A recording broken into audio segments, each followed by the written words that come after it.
पौराणिक कथा के अनुसार हिरण्यकश्यप और होलिका ने विष्णु भक्त प्रहलाद को मारने के लिए षड्यंत्र रचा था, लेकिन स्वयं होलिका ही अग्नि में दहन हो गई और प्रहलाद बच गए।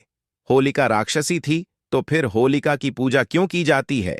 कैसे मिली होलिका को देवी की उपाधि? जाने। होलिका दहन का शुभ मुहूर्त। साल 2024 में होलिका दहन के लिए 1 घंटा 20 मिनट का शुभ मुहूर्त है। इस बार 24 मार्च को रात्रि 11:13 से देर रात 12:07 तक होलिका दहन का शुभ मुहूर्त है।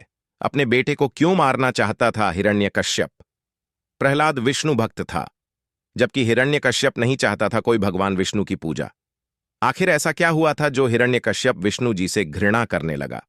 कथा के अनुसार आर्षि कश्यप के 2 पुत्र थे, हिरण्याक्ष और हिरण्यकश्यप। पृथ्वी को हिरण्याक्ष से बचाने के लिए भगवान विष्णु ने वाराह का रूप धारण कर उसका वध कर दिया था। भाई के वध के बाद से ही हिरण्यकश्यप विष्णु जी से घृणा करने लगा, लेकिन उसके बेटे प्रहलाद की भगवान विष्णु के प्रति अटूट आस्था थी। यही वजह है कि हिरण्यकश्यप अपने पुत्र को मारना चाहता था।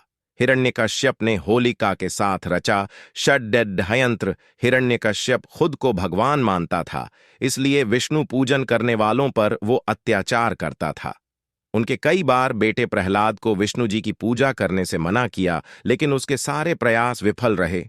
दुराचारी ने प्रहलाद को मारने के लिए कई बार साजिश रची, लेकिन हर बार वो नाकाम हुआ।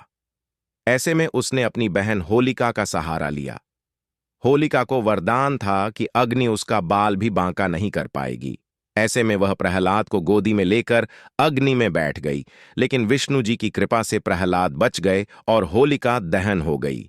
होलिका की पूजा क्यों होती है? धार्मिक मान्यता अनुसार होलिका असल में एक देवी थी। आर्षि के दिए श्राप के कारण वह राक्षसी बन गई थी, लेकिन अपने भतीजे प्रहलाद के साथ आग में बैठने के बाद उसकी मृत्यु हो गई और आग में जलने के कारण वह शुद्ध भी हो गई। यही कारण है कि होलिका को राक्षसी होने के बाद होलिका दहन के दिन एक देवी के रूप में पूजा जाता है।